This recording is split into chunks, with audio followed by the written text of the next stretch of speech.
If I give myself a month, I can do anything. Go just give myself a month and I can write a book, and I can. This is something you wouldn't know. I love so smut much. so much. Is a smut slut a thing, or did I invent that? I think you just invented that. Give us this book in like 2 minutes. They fall for each other, they hook up that night. Can two famous people really actually ever be together, or are they sort of like doomed? On the magazines, they'll be like, stars, they're just like us. Well, they're not though. Where do you get these names from? Thank you for asking. We aren't supposed to know as much about each other as we know. I'm sure there's gonna be like toxic backlash, as there always is. Forever. If I've learned one thing, the more insane the story is, the more true it is. Paul Walker and a pro skater. The marriage of those two is like my dream boy. Guys, she didn't even know who Colleen Hoover was until I told her. The overarching theme of this book is the dangers of pride. Hi, house guest. Welcome back to the show, or if y'all are new here,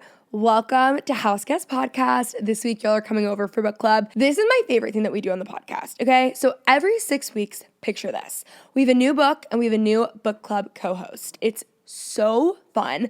We did Ina Garden with Harrison Wallace. We just did a romance book with Macy. That's her first book that she's probably ever read. What else have we done? We've done a lot. We did Mel Robbins' book with Lauren Elizabeth. It's just a really fun thing to do every 6 weeks. You get our book club pick, you read along with us, and then there is an episode at the end of those 6 weeks, which is today, recapping the book, going into the themes. Even if you don't read the book, there's still good episodes because we really just dive deeper into the themes and different like ideas that this book brings up. Like, for example, today we are reading Time of Your Life by Jessa Hastings. Now, Jessie is one of my dear friends. I am obsessed with her. I love her. It's one of those things on this podcast. There's like a couple things that I say that we actually should put together a drinking game, but it would be very dangerous. It would be Susie Welch values quiz in the past year. It would be any mention of Jessa Hastings in her books. And then tell you that she's a dear friend of mine and that I read them all early. And then what else would it be? Oh, hobbies being the cure for all. Like, there are definitely some common themes here on this podcast, and like she is a common theme at this point. She's also our most frequented guest, and I've said this before, but she really changed the trajectory of this podcast because back when I met Jessie, 2020, maybe early 2021, I was going through my quarter life crisis. We just got really close. I was reading Magnolia Parks because she sent it to me. We just became very close friends. We had a very similar like background, lots of mutual friends. And she is who I went to for a lot of advice, and she really just changed my life. And then she came on the podcast to just do like a little 20s advice episode way before she'd even like, she was always an author, of course. You know, she's a writer. It's like in her veins, okay?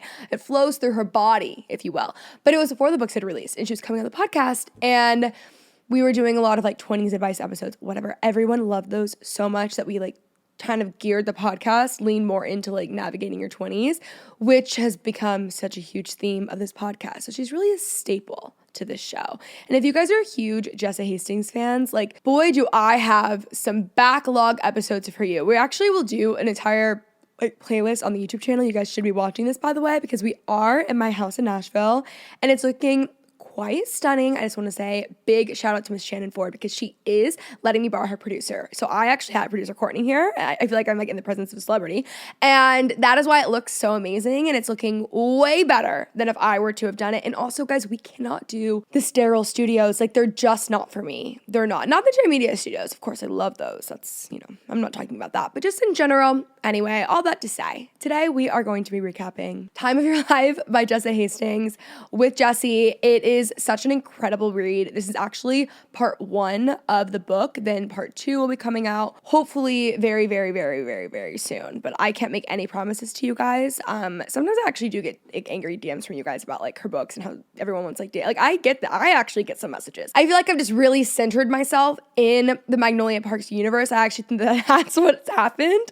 But anyway, if you guys haven't read it, don't worry. We're going into themes of like celebrity, how I think really truly being famous is like the least interesting thing about you. Jessie is just like a very inspiring person in the way that she believes in herself, and we're also talking about that stuff. So anyway, highly recommend the new book club book pick and co-host will be announced on our Instagram at the House Guest Pod. So definitely go follow, check it out. It's never too late to make a New Year's resolution. It's September. Who cares? You know what? September is a new January. Listen back to last year's September is a new January podcast episode where I talk about that. So now is the time to really reset your goals. And if you're making a reading goal, my goal is to be up to date with the House Guest Book Club podcast. That's all you need. That's all you need. I've got some great books. I really, really do. So anyway, I hope you guys enjoy this episode. Without further ado, let's welcome Jessie on to the show. Welcome back to the show for the 17th time. Thank you so much. I'm so happy to be here. At this point, you really have to be the most frequent guest. It's an honor. Absolutely, but this is your first time on book club. It is. It's the first Which is kind of author. crazy. I know, it is kind of crazy. Well, we only started doing book club recently. Okay. And now this is just the perfect timing. This has all worked out so well. I know. I'm so happy. So do you want to talk about the book? A little backstory. Yeah. It's called Time of Your Life, and it's set in 1995. Mm-hmm. Thank you.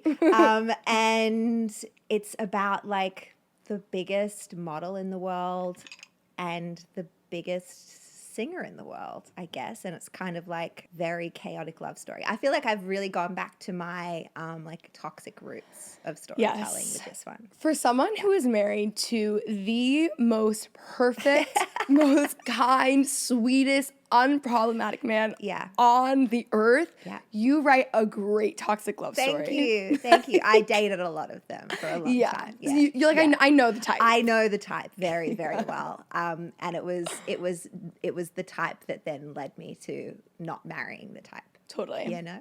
I see more of you in books now. Like, as time has gone on, I feel like it's not that you're changing at all. I just see more of you. Yes. Anyone that grew up with me as a teenager would see me in Magnolia a lot, like the intricacies and like her weirdness. And I feel like that's kind of true. Like I think on a surface level, no. But then when you start to see like the idiosyncrasies of the characters, you'd be like, oh yeah, like the more you know me, the more you recognize me in them. It's not so obvious, but there's certain things that I can hear you saying that. Or like opinions on things or people. Yeah. Like more, it's a lot of that. Yes. That I'm like, this is so people, Jessie. if you know me personally, you'll be like, oh, she's inserting her own opinion. People who just meet you out and about would probably never. No. Like, it's not that you're like some spoiled. I mean, you love a gift. Love a present. You love a present. I love stuff. Yeah. You do love stuff. What did I send you the other day? That was so good. The quality time. Oh, it was like quality time. Pick one, A, B, C. Quality time, gift, and then C was like quality gift, and that is you. Quality gifts. Absolutely. I don't want time. Things last forever. That's what I learned from you.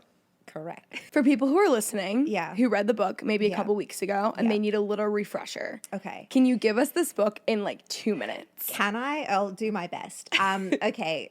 With spoilers or with spoilers, because at this point, people have read the book. Got it. Okay. Yeah. So it starts like Isolde has come back. She's been away in New York for a couple of months. She gets back to London. All my stories are set in London and in the Groucho Club, which if you don't know what the Groucho Club is in like the London scene, it's kind of like, I mean, calling it a Soho house feels offensive, but in the 90s, it was like the shit. Like it was like the place where everyone went, and it was like a private members club, and it did shut down really recently in London because there was like a terrible thing that happened there, and then it seemed like it was covered up and blah, blah, blah, but it's just reopened again, I believe. And it's not what it is now, what it was then, but back then it was like a really big deal. It's where celebrities went, and it was like safe for them to go, and there was like no press, and people that were there, they're not going to leak anything. And so they're at the Groucho clubs. Isolde meets Joa Harrigan, who is like the front man of the biggest band in the world, Britpop band. And there's like an instant connection, and they fall for each other, they hook up that night, and then it's kind of like figuring out what they are. And I guess the sort of like the overarching premise is like, can two famous people really actually ever be together, or are they sort of like doomed to tear each other apart? And that is the adventure we're on. Perfect. I loved this book. Thank you. Me too. I'm like, take a shot for every time I say, I actually read it before everyone else, not to brag or anything. But it really is so good. I think before we get into it, I'm sure there's going to be like toxic backlash, as there always is. Forever. Yeah. There always. I attract it. Sorry, they don't like a good story. Yeah. Sorry, they don't like good writing. Okay. It's not my problem. Should we like cover our bases there? Sure, like, yeah. What do you have to say to people who are against the toxic relationships in fictional stories? Well, you don't have to read it. Just That's don't so read real. it. Put it down. Read it. Like I would love to say publicly, no one has to read my books. If they want to, happy for them to. Grateful if they do. But if there's been any misunderstanding that I am forcing anyone to read any of my books, I want to clear it up. You don't have to read them if you don't want to. Yeah. So, yeah. I also think your books, I think you in general, like as a friend, but also your books, you're write about humanity very well. Like it's very real. It isn't like this covered up. If anything, I feel like these are actually more realistic than other books because like there are aspects of them that are fucked up, but like that's just people. I agree. I think that like the part of a story that is interesting to me is the way that people relationally operate within like the realm that they have found themselves in. And it's really boring to write about perfect people. And like with Conditions of Will, because I suppose that's like the polar opposite where they were very, very healthy characters. It was a real challenge actually to do it. You sort of had to make the external be the problem as opposed to the internal. And those people were just like a lot further along in their journey. But if we were to pick up, you know, like Sam Penny in the Conditions of Will is very much praised for being like the perfect man. But if you were to pick up on Sam Penny's journey 11 years prior to the start of the story, he's as messy as anyone. You know what I mean? Like, I love Sam Penny. I love Sam Penny too. He is like I married Sam Penny. Yeah. Like that is what my husband is really like. When people are like, who's your husband like? I'm like, he's that one. Yeah, and everyone thinks it's BJ. Yeah, it's so everyone crazy. thinks it's not BJ. But yeah, no, I think that the toxic, you know, I don't believe in a toxic love story. I think all of my writing, excluding the Conditions of Will, because that to me felt like I was almost telling the end of a story, like Magnolia, Never, and now Time of Your Life. All of them are like a long game for me. Like I care about like the long arc of development for a character. Like I don't like it when like I'm very nervous. I just watched on the weekend The Summer I Turned Pretty, season 1 and season 2, and I hear that in season 3 it jumps into the future and a lot of character development will happen and that will be the reason why I suddenly like Conrad. And I'm like, well, that makes me nervous because that doesn't feel like good. That I'm not going on the journey, so I don't trust that character's like the depth of his change. So for me, it's kind of like when you see a character at their worst, it sort of gives you the right to see them at their best when they eventually grow into becoming like a good person. I also wonder if people feel more connected to these books as some sort of like juxtaposition right now to cancel culture. Because I think so, because no one is allowed to like mess up right now. Yeah. And with these books, I mean, they are very like flawed people, but I think even like Conditions of Will, like maybe the main character love story, yeah, sure, they're incredibly healthy people, but everyone else around them isn't. Very like messy, the story, you know what I mean? Like it's a very, very... Do you know what gave me a lot of hope about that actually? Because I really do hate cancel culture. But what made me so happy with the Conditions of Will was a runaway favorite for people was Tennyson. And he gets better over time. And it's like he was a piece of shit brother. And then he becomes a better brother and he changes and people loved him for it. And that gave me so much hope that maybe we as a society are starting to let people change. I think too, people are like projecting onto Tennyson, like that's what they want to see, the people in their lives that have hurt them, like that's their ideal outcome. So it is weird because like that's their ideal outcome, but then we're also like canceling everybody and they're, you know what I mean? Like it doesn't make any sense. But I think these books during this time are helpful. I think when you either have like siblings or cousins that you've obviously had your whole life or long friendships, it helps you understand people a lot more and give a lot of grace. Because I look back even at certain things.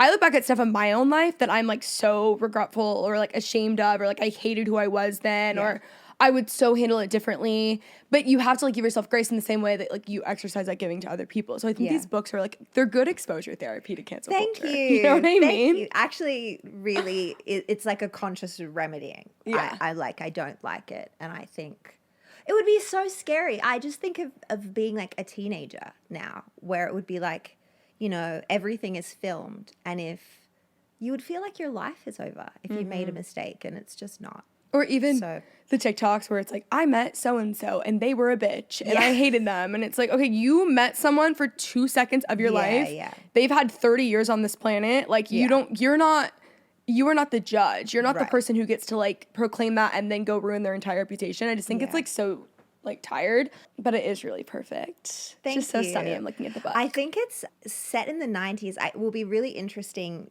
to see with like people that were alive and like cognizant in the 90s, such as myself, and younger people that will read it, like the younger end of my readership who weren't alive in the 90s, and they'll be like, there were insanely toxic parts of 90s culture, which was honestly like the reason why I was so excited to write in that time frame, because the way that celebrities were treated in the 90s was absurd. Like it was like they were just, I mean, it's still, the way we treat celebrities still is absurd, but now we pretend to have boundaries with them, and we pretend like we're respecting them or whatever. Now they talk a little less about their bodies. Exactly. And, and then they act like all of a sudden everyone's kind. Yes, exactly. Yeah. Whereas at least then how bad and dangerous it was just so everywhere. It was like, you know, the paparazzi were like climbing into backyards. They were like climbing into trees to get naked photos of the women. Like it was just like disgusting time. But what a great backdrop for my story. No, literally perfect. Yeah. Okay, I have a question. Something you said probably on this podcast or like just to me at some point. We didn't know going into it, because even when I read like Magnolia Parks, that was early. Backstory, if you guys don't know, Jesse and I have been friends for like 5 years now at this point. We became friends on Instagram. We had a lot of mutual friends, and then it really started because I read Magnolia Parks, and that was just like a draft. It released like 2 years after that. Yeah. Anyway, so when I was reading those books, it never once crossed my mind that anyone would feel any way about cheating in a book. Yeah. I had no idea, and I'm a big reader. I had no idea that was such a really controversial trope. I had no idea the backlash and like the literal vitriol that people have. But you did it again. So I did, do you think you did that just to like show them, or this was just how you wanted to tell the story? I've always said, anytime I get really cross at people for it, I always say to Ben, I'm going to write a story and it's going to be about a pair of cheaters and I'm going to make them fall in love with them. I haven't done that yet, but it's on my list. I'm like, no, I mean, I just think it's like, truthfully, like a realistic part of these people's lives. And I'm really only interested in telling, like, wherever I set the story, I want it to be grounded in as much like realism as possible. So do I think that like the front man of the biggest band in the world is going to knock celibacy or like monogamy out of the park? No, I don't. So that it was inevitable to happen. You know what I mean? Like, it's grounded in the truthfulness of what that character would be. I'm never just like trying to like rile them up. I will try to rile them up with that one where I make them fall in love with the cheaters. Totally. That will just be a big to those ones. But with this, no, it was just like par for the course. Like, I don't know, you hear the craziest shit about Hollywood today of like, you know, people in marriages that you would never even, like, it's a different world. And the crazier the thing is that you hear in Hollywood, the more truth there is to it. If I've learned one thing, the more insane the story is, the more true it is. It's crazy because on the magazines, they'll be like, stars, they're just like us. Well, they're not though. Yeah. They're really not, because they have a whole different like life experience and like even just a framework for living, because they aren't told no. They don't have the same kind of boundaries. They don't have the same sort of like friction and things that people come up against. These people don't have barriers. The same boundaries with them. Exactly. Like that people just like, it's a yes culture if you're a celebrity. And so like they actually aren't wired the same way that we are. And that's not an excuse for anything. It's just like, it's silly to pretend. I also think that being famous is like one of the worst things that can happen to you. One of the worst I really things. do. I believe that with my whole heart and soul. I think it's actually like an illness, and Yeah. it takes a lot more from you than it gives. Like, Yeah. sure, you have money, but like you could also be rich. Like, if rich and famous, rich every day. Like, Yeah. you could be rich and unknown. Yes, and yes, that's yes. incredible. Yeah, Perfect. the dream. Because that really does If take so many. anything. Yeah, this is literally the dream. But people who are both, like, it's amazing when you're rich and famous because you have a lot of the pros, none of the cons. Yeah. But when you're just rich, when Yeah. you're rich and famous, Yeah. you have so many other cons. Like, it's like different. I'm like, we can say this because it's not like, I'm thinking like the most like really like legitimately famous people. I'm like, Yeah. that is such an awful life to live, and the Yeah. way people treat you and the things that you lose and the trust you lose in people and just like the day-to-day stuff. Yeah. And also like no one person is like meant to have that much attention or that much like worship around them almost. Like, you're not built for that. No. It's going to tear you down. I really am like, that's why you see everyone sick. Like, I really think it Yeah, is like yeah. an illness. Like, I think it is something that is like so catastrophic for people. I don't think people were made for that sort of like level of notoriety. Our brains actually like aren't, even social media, like it goes beyond just like celebrity, but like we aren't supposed to know as much about each other as we know, let alone these celebrities that we'll never, ever, ever meet. But like the way that like we get to see so much of these people all the time is so bad for us. Our brains, like, there's this thing called Dunbar's number in like the way humans interact with other people, and it's like societies break down when you try to know more than like, I think it's like 150 people. Like, it's like our brain can sort of like actually know 150 people, and it's not just in humans. Like, they see it in primates. Like ape colonies will like separate off, and because they can't function when they know that many people. And social media has like brought us together in such a way that it makes us feel like we know so much stuff, but our brains just aren't made to process it. No, and like my close friends list is like 110 people. Yeah. My close friends is 64. So That's you've got to get a lid on that. That's actually high for you. That is, yeah. did not think that. Do you know what? That is funny because Ben brings it up all the time. And he's like, who's on that? I'm like, I'm vetting it once a week. Yeah. Once a week, I'm vetting that thing. And being like, before every time I do a certain kind of post, I'm like, check the list. No, we're safe. No, I fully agree. Celebrity, and I think there's different kinds of celebrity as well, because there are people like a Jennifer Lawrence, who is obviously very famous, very successful, but really, my God, does she protect her privacy and her peace? And I think that that's probably the only way you can do it, because then you see that like what's happening with, I'm not going to name names, but like,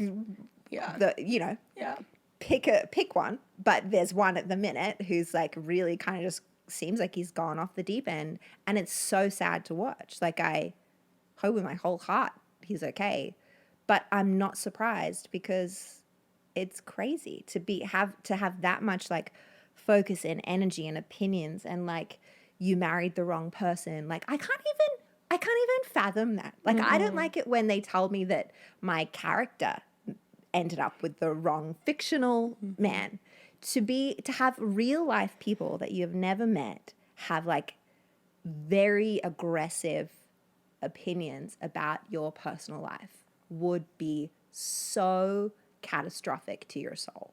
It would be Absolutely. shocking. Yeah. No, it's not worth it to me. Like, I really think, but I think for those people, I hate the whole narrative of like, oh, well, you got famous and so what happens? Yeah. Like, I just think that's like, one, so unfair, and two, I bet a lot of them would take it back. Yeah. Like, I think people get to a certain point where like they realize it's probably not worth it. Yeah.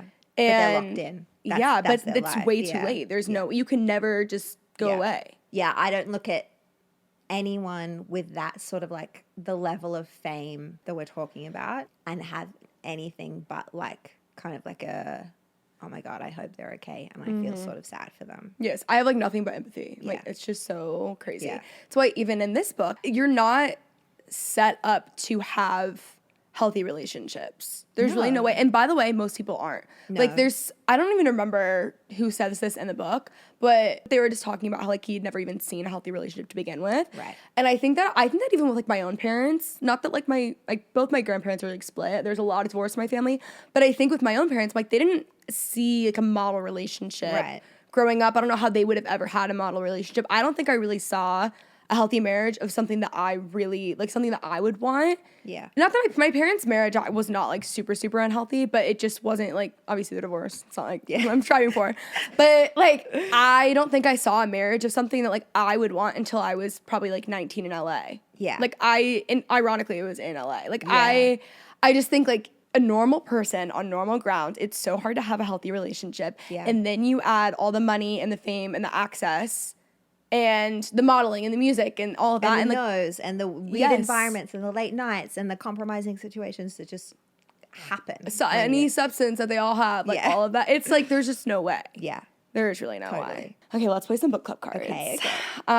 These are gonna be really good because I already went through them. I also created them, so of course they're gonna be like perfect. Okay.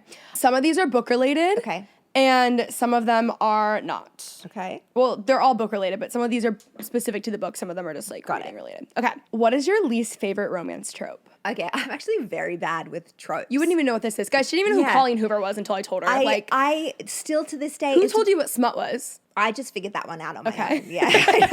Googled it. Whoa.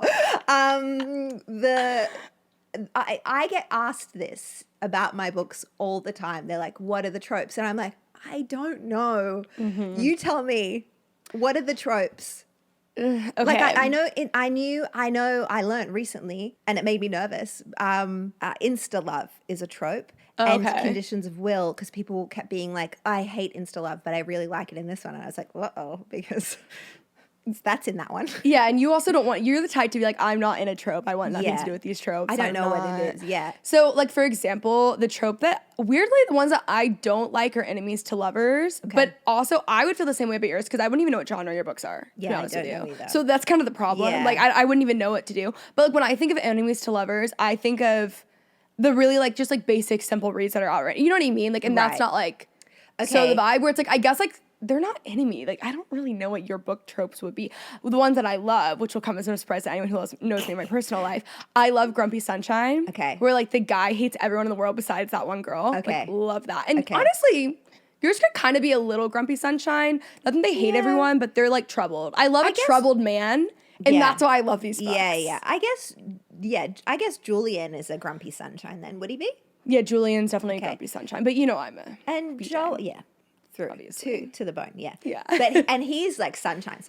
Mm-hmm. Yeah. I would say Joa wouldn't be grumpy sunshine, but he's not. He's kind of just a dick. I was going to say, he has a little anger to him, Yeah, which he's like- gives me Grumpy Sunshine vibes, Yeah, but he's not like Grumpy Sunshine. Pricky. He's like pricky sunshine. Yes. He's kind of an asshole to everyone but her, and sometimes, her. Yeah. Yeah. Okay, which character do you identify with most? I guess is old, but I feel like Lala is in a much healthier place, so I'd like to identify with Lala. That's Yeah. real. Yeah. Where do you get these names from? Thank you for asking, because I take the naming very seriously. And I was like, these are like frou-frou girls from wealthy families, and I really just do a lot of research. So I only ever name them when I can like find proof that they would be named that. And so there is like a crazy character name in this book called Crumpet, and that is because I found a real life crumpet in England.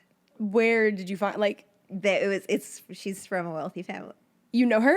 Yeah. Okay. Well, I don't know her. She's my friend's cousin. Does she know this? No, she doesn't, because this is not based on it. I was Yeah, just yeah. like, great name. Like, as the second I heard the name, I was like, mental note. Prime name. I love it. Crumpet. It's perfect. No, it is Is that perfect. a food here? Crumpets sound, no, why do I? Because in Australia and in the UK, a crumpet is almost like an English muffin, but it's more sourdough based and it's kind of like spongy, and you would have butter and honey on it, and it's got holes in it.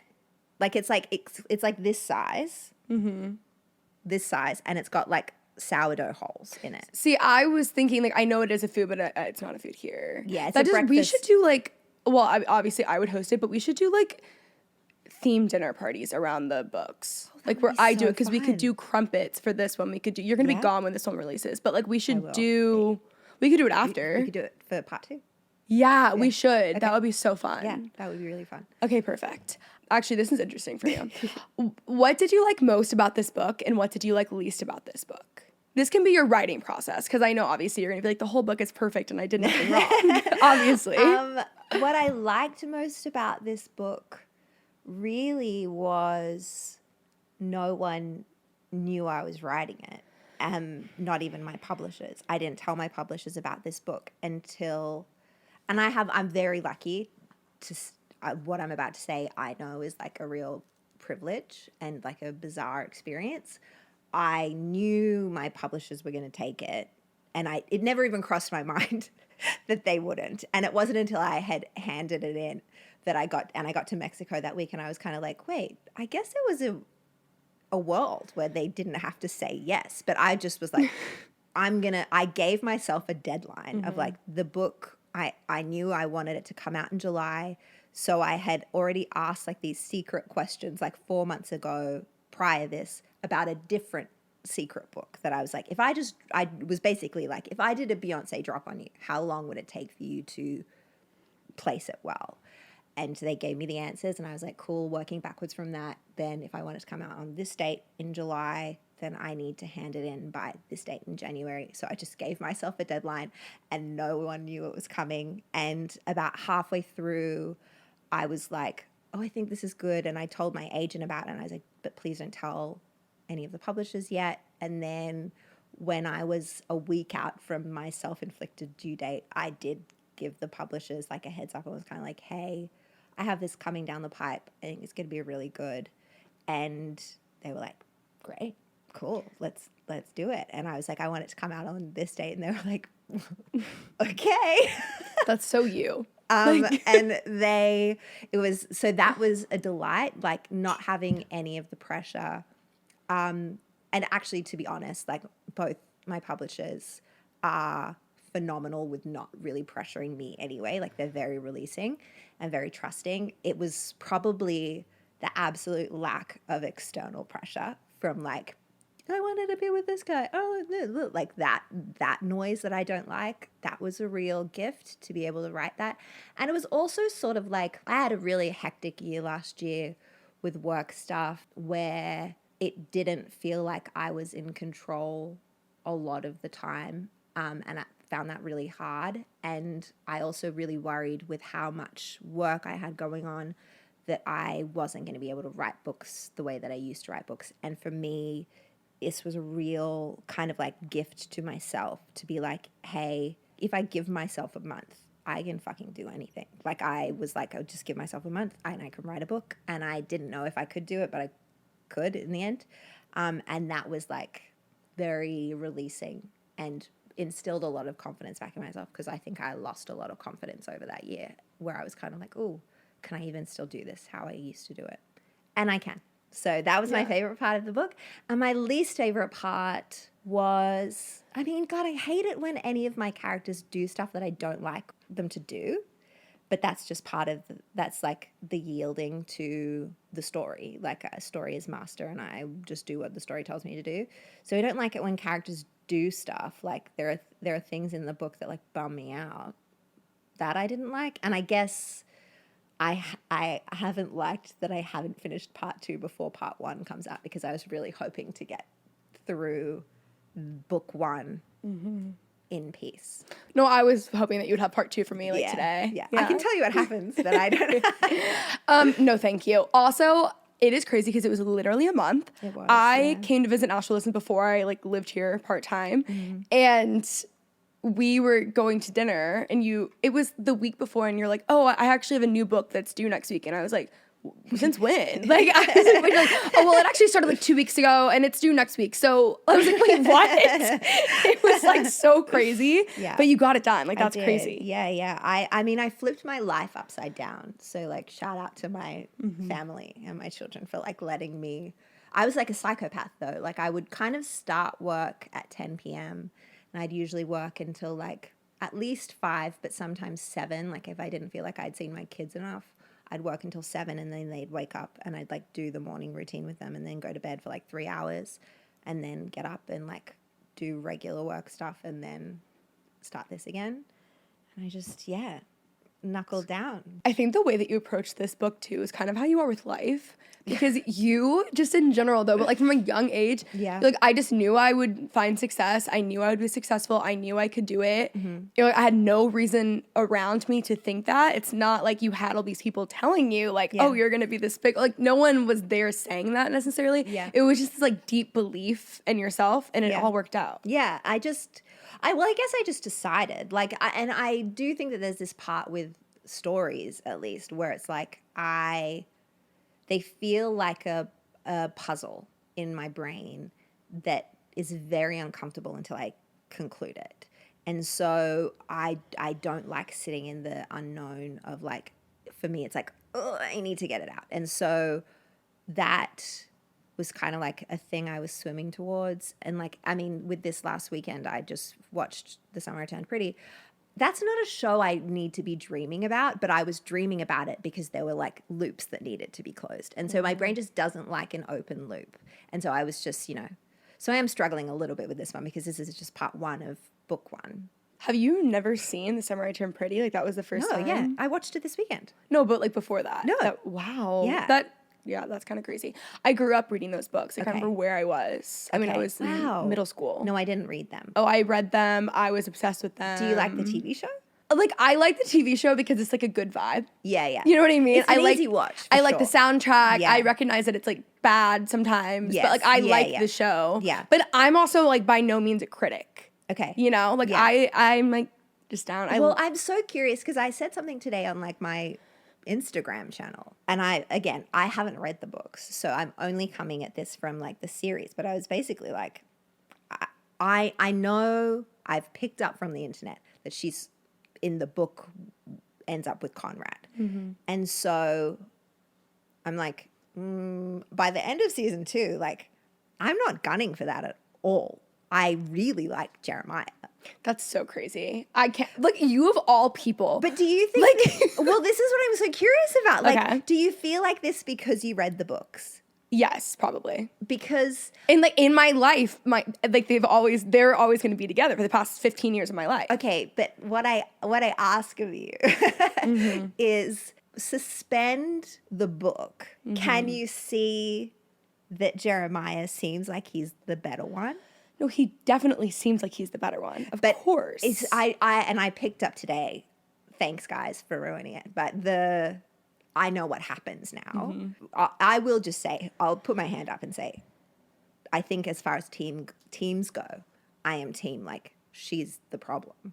Yeah. She's a super annoying character. Agreed. She's not very likable. No, she is. That was crazy. I can't believe she did that at the mom's funeral. Like I was like, geez, that was insane. Put a lid on it. Yeah. No, frankly, I don't actually feel like she deserves either of them. But of the 2 brothers at the minute, I've heard the rumors of what is going to happen in the 3rd season that's going to make me not like Jeremiah.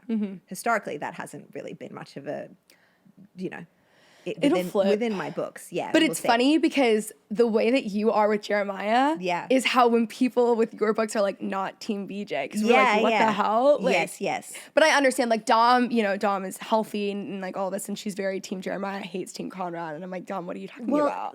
I get it. Like I do understand on paper, but like for you of all people to say it is wild to me. No, but the thing is, I feel like I wonder if, and someone did then say, apparently Jenny Han has said that it will have a different ending to the books. I have heard that, and that really, I mean, that's a controversial thing to say out loud as an author for sure. But what I imagine, what I would like everyone to be doing is to be viewing a book to television adaptation.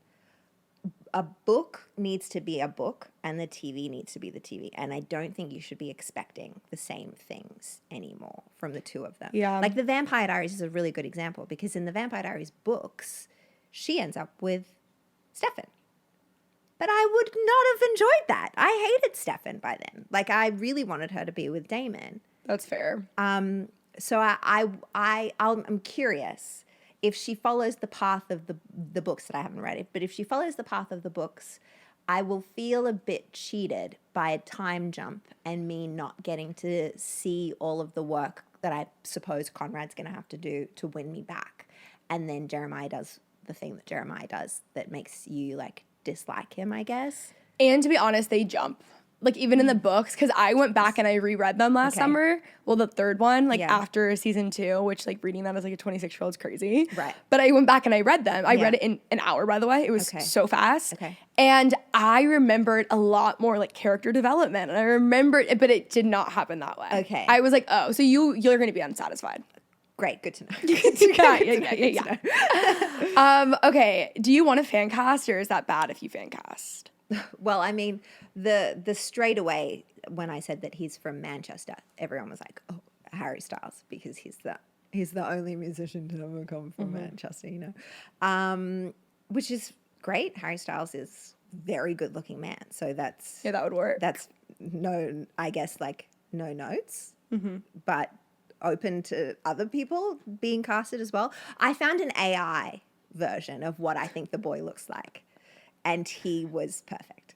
The AI version. The AI boy. As they normally he are. He was like, if only. Like, if I could print that man out, he would be. Just get a 3D printer. He was an absolute knockout. And he was, he just looked like, he was grungy.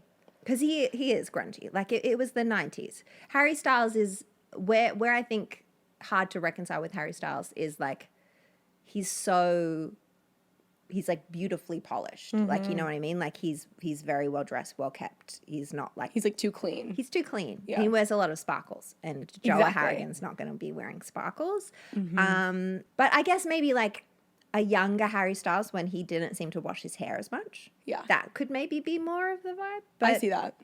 The AI boy is my favorite for sure. Because he was a kind of like...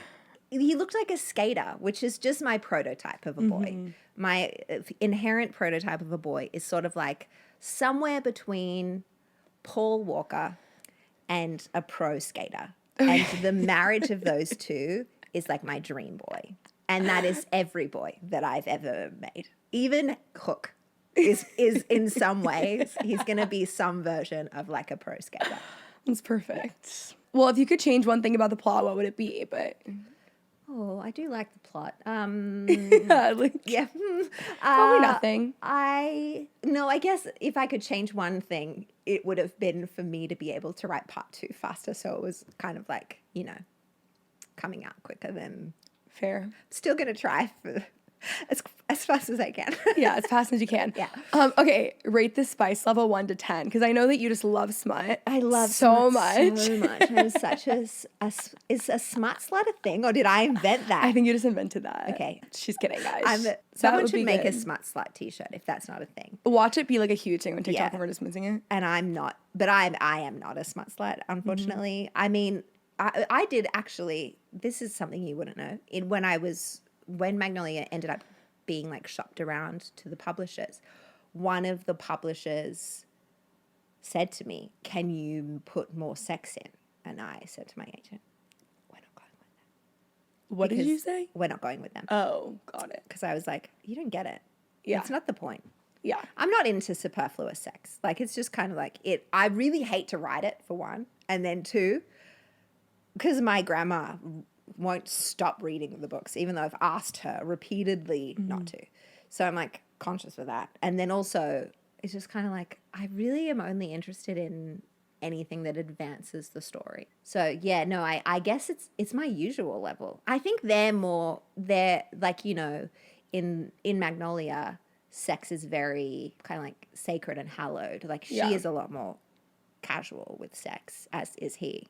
But it's still not like, I don't enjoy writing it, so it's they definitely have a lot more sex they than have other more characters sex, in your books. But you're not like, there's no like thrusting cocks or anything like that. You know? Yeah, like this. She's like, it's just sometimes it just gets so painful. Yeah, but I don't know. I've never. I don't know. Yeah, well, because you didn't even know like something. It's just so crazy to me how much in these books that like like in the book world, like you really are far removed. Yeah, very far. Very, very Yeah. far removed, which is probably beneficial for writing. Yeah. But it is a whole thing. And like smut, like there's some books that I actually really like that are really smutty, but it's not because they're smutty. The books Yeah. that you write, like, you're creating worlds in a weird, like in the same way, and like fantasy, I mean, obviously, like never aside, like these books are not fantasy books, but you were like world building in the way that you would in a fantasy book. Yeah. So they're just different reads than these like the more fiction, like smutty books. They're just different books. Yeah. At the end of the day. It's a different genre. I agree. Yeah. I think it's kind of like I said before, like the long game of a character arc. Like I think a lot of, because I'd actually given this a lot of thought really recently as to why like Magnolia really didn't kind of like pop off until The Long Way Home. And I think it was because by then people started to be like, oh my God, there's like, you go so much deeper, because it's sort of meant to be like, I write the way that I've always written is sort of like they're confident. And so it's as they grow in knowing you and trusting you that like more is revealed, and like you get deeper and deeper and you start to see, and you go on the journey with the character, and that is intentional. But it's the same with like, Never. I feel like people are like, what's your favorite book? And Never would be by and large my least successful book, but it's still my favorite because I know the long game of Never, and I am kind of like, this really good. Like it's really, really good. And I think the same with this is like the long game of who the characters are and what they do. And wasn't Never like your first book that you ever wrote? Never was my first, for sure, predated any of these ideas. Like I wrote that version. I think Magnolia probably would have existed by the time I wrote that version, I'm sure. But I thought of it when I was 18. Wow. Yeah. It's been around for a bit. It's been around for a while. Okay, what celebrity would you recommend this book to? I mean, in my dreams, I would love people that were alive then to read it. Like, people that were a 90s celebrity. And I hope that they read it and feel like a nostalgia for it. Like, I think that that's the thing that's special about it is it's really nostalgic. People love to remember a different time. And it was a simpler time.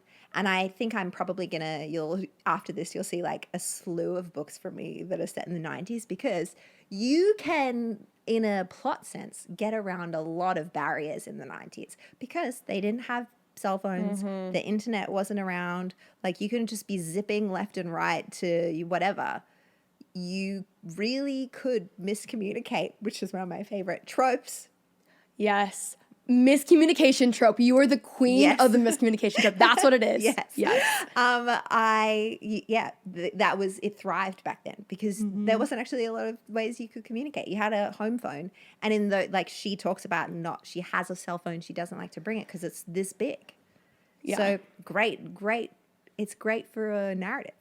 No, it is incredible. And it's hard to make stuff that's current day in books feel like not cheesy. Yeah. Yeah. And like, this is literally perfect. Yeah, thank you. What about like, we could do, I'm like trying to think of like 90s people. I was born in 97. 97. So I did make the cut, but I wouldn't really. I'm like, what about like. You're just under the fence, aren't you?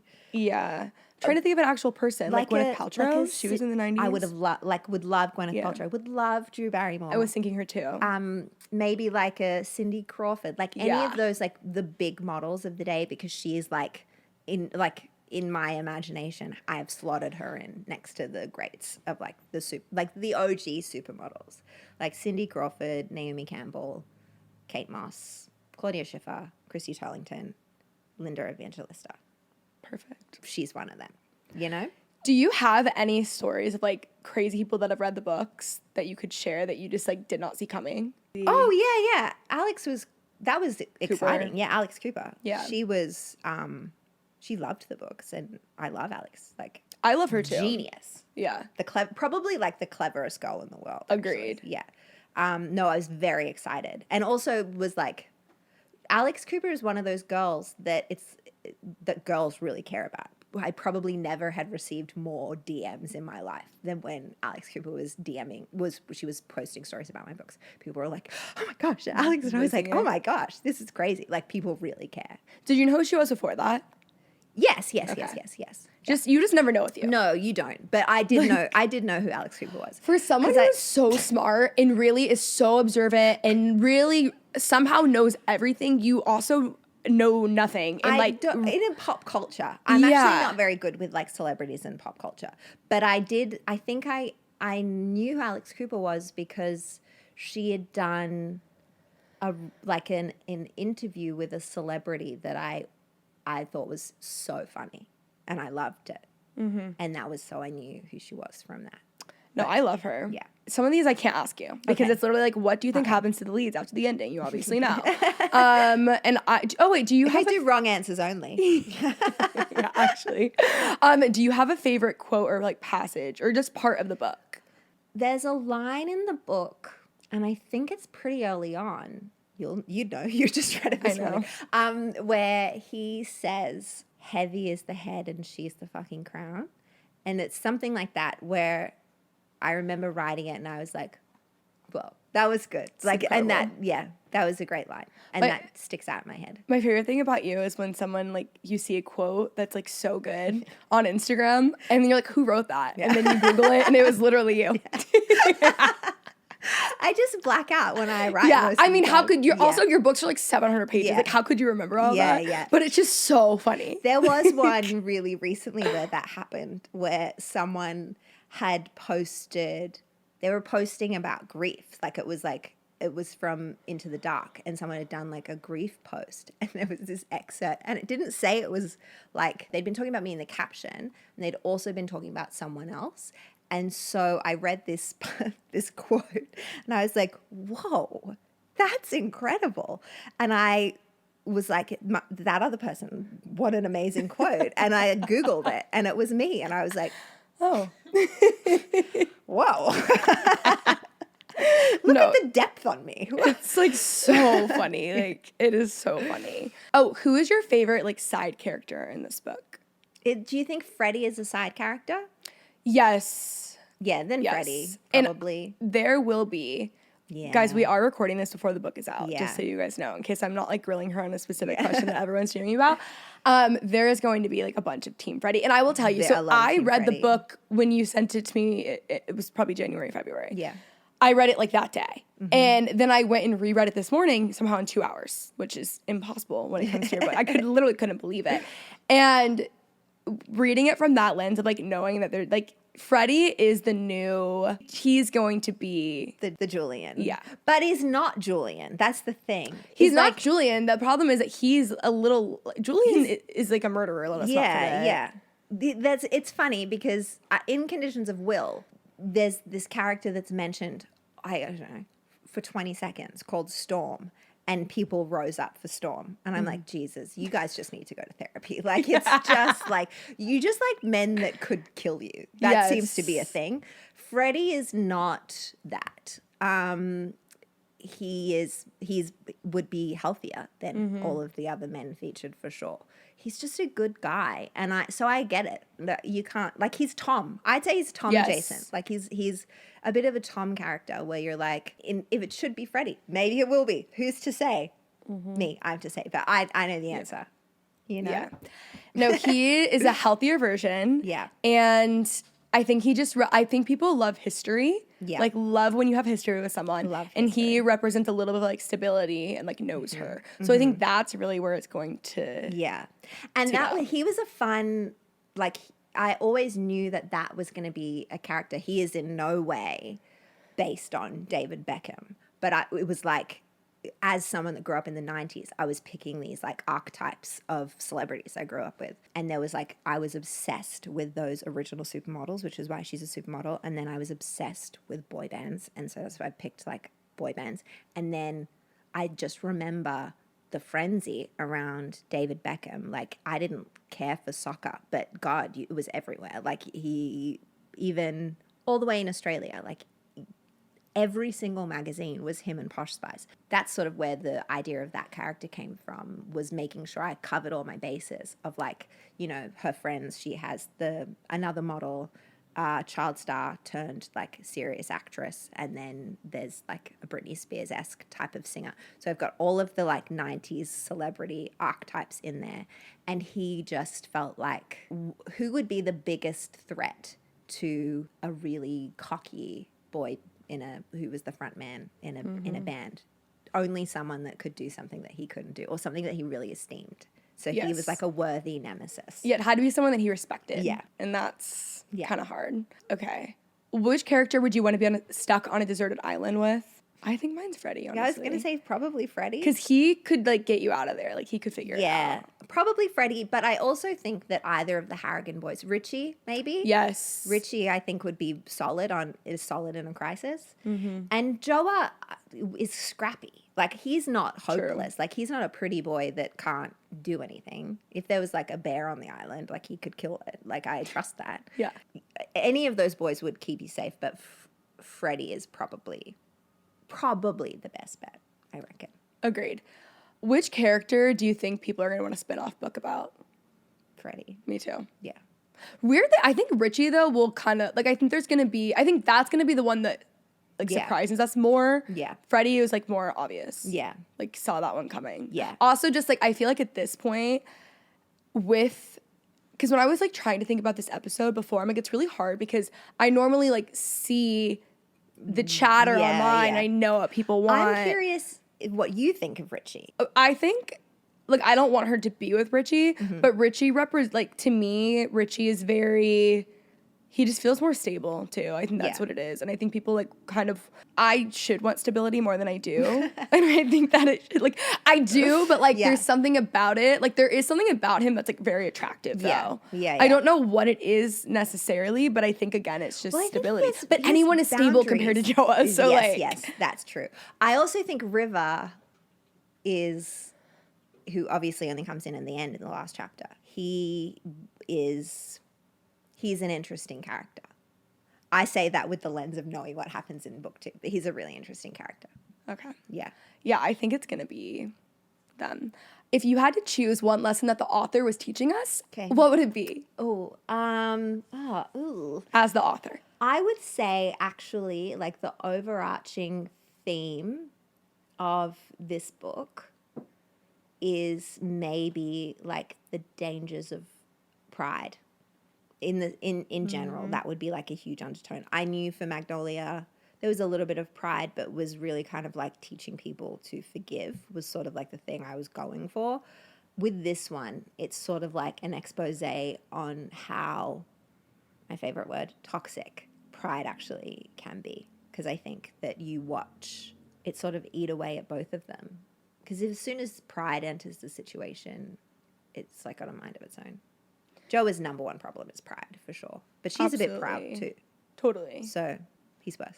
Yeah, he's definitely way more prideful. But they're both prideful. I think you do a great job in general. Like, I think something I've just learned from, like, you and Ben as, like, people is you do a really good job of, like, detaching someone's actions from, like, who they are, but in a healthy way. Not in a way that... Because, like, at the same time, you kind of are... You are what you do, but you aren't what you do at the same time. But you... Like, something about the books... that, like, makes me, like, that I end up, like, reflecting on more in my life is that, like, you aren't your mistakes. Yeah. You know what I mean? So it's, like, you can, mess up, but that doesn't mean that's, like, the core of who you are. Yeah. And, like, there's always, like, some sort of, like, redemption. Yeah. But you see it with them, and it's, like, so frustrating because it's, like, obviously it is all pride, but it's, I think you're completely right. They're so young, though. You know what I mean? Like, that's the thing, is I think most of my characters are very young. At least to me now, they feel very young. I think... some people would be reading it at that age, but I don't mean it to be like, oh, you're such a baby, but they are teeny tiny babies. Like, she's 20, I think, in that book, which is so little. I don't think I even realized that the first time I read it, and then today when I read 20, I was like, oh my God, like, it makes even more sense them being so young. Like, the things that I was doing at 20 and the people that I was dating and going back to, and, like, oh my God. And being famous that young, finding fame that young really does a number on you. Yeah, I think it is a life ruiner. Yeah. So, like, what a positive note to end off on. Okay, do you have anything you want to say? Anything to leave the audience with? Leave the audience. Anything you want to get with. ahead of? We like pre-tape statements. Yeah. At this point, I was saying all of that to say, I do feel like I know like the Jessa Hastings, like the Magnolia Parks universe fandom so well now. So I do feel like we covered most things that we would be willing to cover. I do too. I think, it's funny because in my brain, I went to say something, but I was like, I'll say it to you off air because that's not in that book. I think they'll like it. I'm really excited. I'm really excited for them to read it. And I feel like in a lot of ways, it's me getting to kind of go back to sort of my sweet spot of writing about like dysfunctional characters and like finding a way through, maybe, who knows, because not everyone does find a way through. And I've always known what the end of this book would be, but there's two options. There's two options of how it ends, and I don't know which one it is yet. Like, it's where the story, there's only two ways it could possibly end, and I am unclear currently as to which way it's going to go. So it's an adventure for me. What a thrill. Quite an adventure. I really can't wait. I'm like really looking forward to part 2. Thank you. I can send you the first 4 chapters. Oh yeah, can you? Yeah. That'd be great for me today. Okay. Because you know great, okay, perfect. Okay, amazing. Well, thank you so much for coming back on the show for the 17th time. It probably really is like your 9th. Yeah. At this point. It probably would. Yeah, because we did that one with Ben too. We did 2 in one day. Yeah. Happy to be here. It's incredible. My favorite podcast. Thank God. Come back you have been anytime. doing other ones. Yeah. Which is fine. Feels like I'm cheating on you, but it's okay because like I know that I'm the favorite. Yeah, you know. Yeah. I don't know how they wouldn't be able to put in the time that I've put in over the years to become the top. Exactly. So like I'm probably safe. You're safe. Yeah. You're Okay, safe. perfect. Okay, well, love you so much. Thank you for coming on. This was fabulous. Thank you for having me. I hope everyone enjoyed.